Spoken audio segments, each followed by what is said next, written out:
Hello everyone, welcome back. In today's video, we've got another trade tree video. We've done a couple of these over the past while. We're doing a new one here, talking about a very interesting swap that happened back in 2019 when the Chicago Blackhawks and the Buffalo Sabres. They still had some pieces helping them to this day. We'll talk about the Alex Nylander for Henry Jokiharju trade tree coming up right now.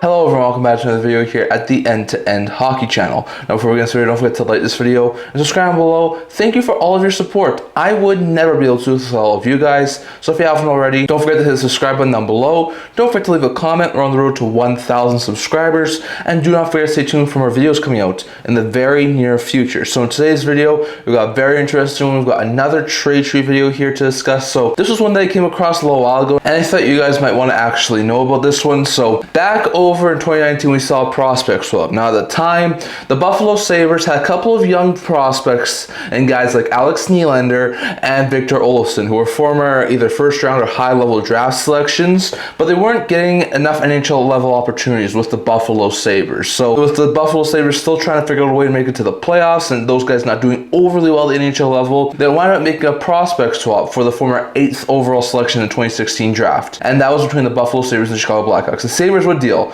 Alex Nylander, who at one point was the 8th overall pick in the 2016 draft, to the Chicago Blackhawks for another former first round pick, and that was Henry Jokiharju. So this was a prospect defenseman for a prospect forward. Jokiharju was coming off one of his best seasons in Chicago, while Nylander only had 4 points in 12 games that past season in Buffalo. So it was a very interesting swap between the Sabres and the Hawks when it came to that sort of a deal. So we'll look at the ramifications of this trade tree at this current point in time. So we'll start with the Buffalo Sabres side because it's a little bit easier to do. So they got Henry Jokiharju from this trade tree. So Jokiharju wound up being the 29th overall selection in the 2017 draft. So in 17-18, played over, I think it was in juniors or in the NCAA, somewhere over in juniors or college. He had a pretty good season. In the 18-19 season, he got his first taste of NHL level action, putting up 12 assists in 38 NHL games. So he didn't get a whole bunch of NHL opportunity with the Hawks before he got traded, but he did look pretty good. So the Hawks moved him to Buffalo. And after arriving in Buffalo, he wasn't an overly good offensive defenseman, but he was a pretty solid defensive-minded defenseman. His first season in Buffalo had 4 goals, 15 points in 69 games. That was the COVID postponed season. He looked really good for the Buffalo Sabres. The 2020-2021 season, which was the shortened season, had 3 goals, 8 points in 46 games, which once again, not overly bad, but not one of the best offensive point totals we've seen. Then in the 21-22 season, had 3 goals and 19 points in 60 games. In the 22-23 season, had 3 goals and 13 points in 60 games as well. So back-to-back 60-game seasons, back-to-back 3-goal seasons. He was able to hit over 10 points each of those seasons. Then he had a career-high 20 points, including 3 goals in 74 games during the 23-24 season. Started to get a little bit more offensive during his time in Buffalo. Then last year, which was the 24-25 season, he had 3 goals, 6 points in 42 games. Once again, a really solid defensive-minded defenseman. But his contract was coming to an end. He was about to become a UFA. The Sabres still were way out of a playoff spot, so they make a trade with the Boston Bruins. The trade was as follows. This was just at the trade deadline, just this past year. The Buffalo Sabres traded Henry Jokiharju to arch rival Boston, traded him to the Boston Bruins. And in exchange, they got the Edmonton Oilers 2026 4th round pick. Now that pick has not been used yet. The Sabres have not dealt it. That pick is currently still with the Buffalo Sabres. So at this current point in time,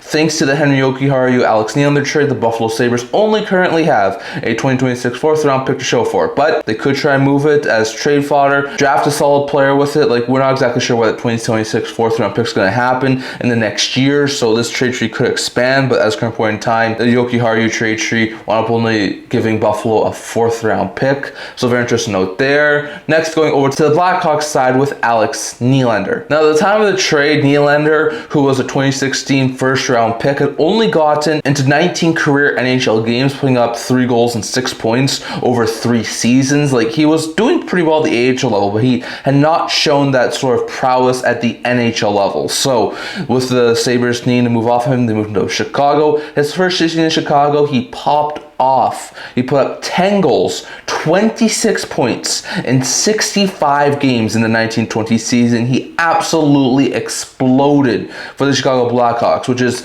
a career high that still stands to this day. So it was a pretty solid season there for Nylander. Now in the 2020-2021 season, with him entering the final year of his deal, he wouldn't play at the NHL level throughout the first half of the season. Throughout the first half of the season, he wouldn't play at the NHL level. He was mostly an NHL level guy. He had some pretty decent point totals, but when January 5th came 2022, the Hawks were still not doing overly well, and on top of that, they were looking to try and make some movement in the forward group. They would make a trade with the Pittsburgh Penguins. It was a 1-for-1 swap. They would move Alex Nylander, who's coming off his best season ever, but hadn't played that season at the NHL level, to the Pittsburgh Penguins in exchange for Sam Lafferty. Now, Lafferty at the time of the trade had put up 2 assists in 10 games with Pittsburgh, so just like Nylander, he wasn't getting overly good options at the NHL level, but he had had some success in the past, including his rookie year when he put up 6 goals and 13 points in 50 games, which was coincidentally the last time he had scored an NHL level goal. But when he arrived in Chicago, he looked fantastic, putting up 5 goals,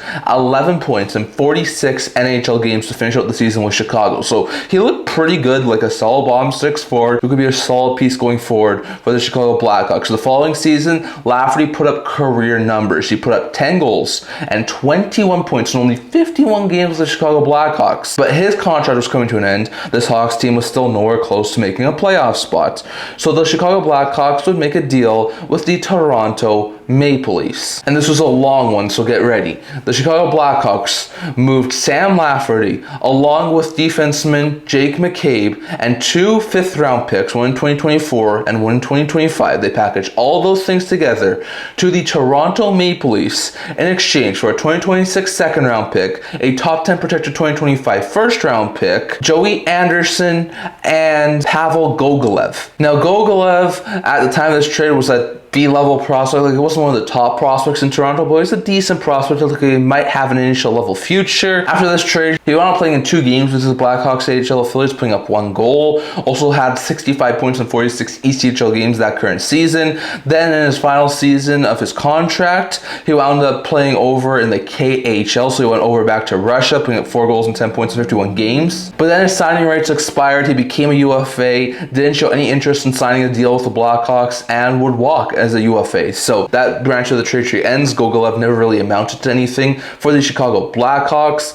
They also got young player Joey Anderson as part of this deal. Now, Anderson had been in the Leafs organization the past couple of seasons after the Andreas Johansson deal. He'd been mostly an NHL level guy, but right before this trade, he had put up 2 goals and 3 points. A decent call-up option. So the Blackhawks wound up taking him as like sort of to fill some holes on their bottom 6. He wound up having 4 goals and 6 points in 24 games to finish out the 2022-2023 season. So he looked pretty good. At the end of the following season, he was UFA, but he wound up extending with the Chicago Blackhawks. The following season, he had 5 goals and 17 points, which was actually an NHL career high for him in 55 NHL games. He still played some at the AHL level, but was a little more established at the NHL level. Last year, still under contract with Chicago, didn't get a whole bunch of NHL level playing time, was mostly an NHL level guy, got into 18 NHL games, putting up an assist, and he's currently still under contract with the Chicago Blackhawks. So it's a player who's still on their team, even if he's more of an NHL level guy at this point in time. It was a decent trade at the time for the Hawks. They would also get a 2025 first round pick that was top 10 protected. That was just in this past year's draft. As we know, Toronto made the playoffs, almost made it to the 3rd round, so that was not a top 10 protected pick. So they wound up keeping that pick. So they took, with the 25th overall pick in the 2025 draft, Vaclav Nestoralsi. Nestoralsi, like we just talked about, was just drafted, so not very much on him. He had 19 goals, 42 points in 61 games. Looks like eventually could be a really solid top 6 right winger for the Chicago Blackhawks. Now he's playing over in the USHL. He hasn't signed an ELC yet, so at this current point in time, like, he's not going to be at the NHL level probably next at least year or 2. But I think in time, Nestoralsi could be a really solid pickup here for the Blackhawks. So it's a solid prospect they got with that first round pick. And then then they also have a 2026 second round pick that they currently still own, just like with Buffalo having Edmonton's 2026 fourth round pick. The Hawks at this current point in time have not traded that pick. The draft has not come yet. So at this current point in time, they still own the 2026 second round pick of the Toronto Maple Leafs. And who knows, maybe they'll use that as trade fodder. Maybe they'll try and make it in like a draft day swap. Maybe they'll wind up using that pick on a solid player. We're not exactly sure at this point in time, but the Blackhawks do still have a second round pick in next year's draft from Toronto because of this deal. So all in all, when you break it all down, Alex Nylander for Henry Jokiharju was not one of the bigger trades we've seen on some of these trade trees that we've done, but it did help both teams to some extent. The Sabres still have a 2026 fourth round pick because of this deal, while the Hawks directly because of this deal wound up having Vaclav Nestoralski, who's a top prospect for them and a recent first round pick, a second round pick in 2026 from the Toronto Maple Leafs, and they still have bottom 6/AHL level player Joey Anderson because of this deal. So like I said, it's not the biggest of trade trees, it's not the flashiest of trade trees, but it's a deal that seems to still be helping both sides, and I think it'll be very interesting to see if the second round pick and the fourth round pick that Chicago and Buffalo respectively have are used in the draft, or if they're maybe traded and that part of the trade tree expands. So we shall wait and see on that. But that's the breakdown of this trade tree between the Blackhawks and the Sabres. I'd love to hear your guys' thoughts. Who do you think won this deal? I think looking back at it with what they got, Blackhawks completely won this deal. Nylander was traded for Lafferty, which directly led to them getting so many pieces, and Anderson, Nestoralski, and a second round pick. Like I said, I think Jokiharju had some pretty good seasons in Buffalo, a lot more than Nylander or Lafferty had in Chicago, but I just think that with what they were able to get for him at the trade deadline, it wasn't the same amount as Chicago. But I'd love to hear your guys' thoughts. Did Chicago win it? Did Buffalo win it? And if you had to go back in time, would you still make this deal from both sides? Definitely hear your thoughts on all of that down in the comment section below. That's all I'm going to talk about for today. Remember to like this video, and if you really liked it, remember to subscribe below. Thank you for all of your support. I would never be able to do this without all of you guys, so if you haven't already, don't forget to hit the subscribe button down below. Don't forget to leave a comment. We're on the road to 1,000 subscribers. I also do a blog talking about news, rumors, analysis, stuff like that, so definitely check that out. I'll have linked it down in the description below. I can't wait to see you guys all for my next video. See you guys soon.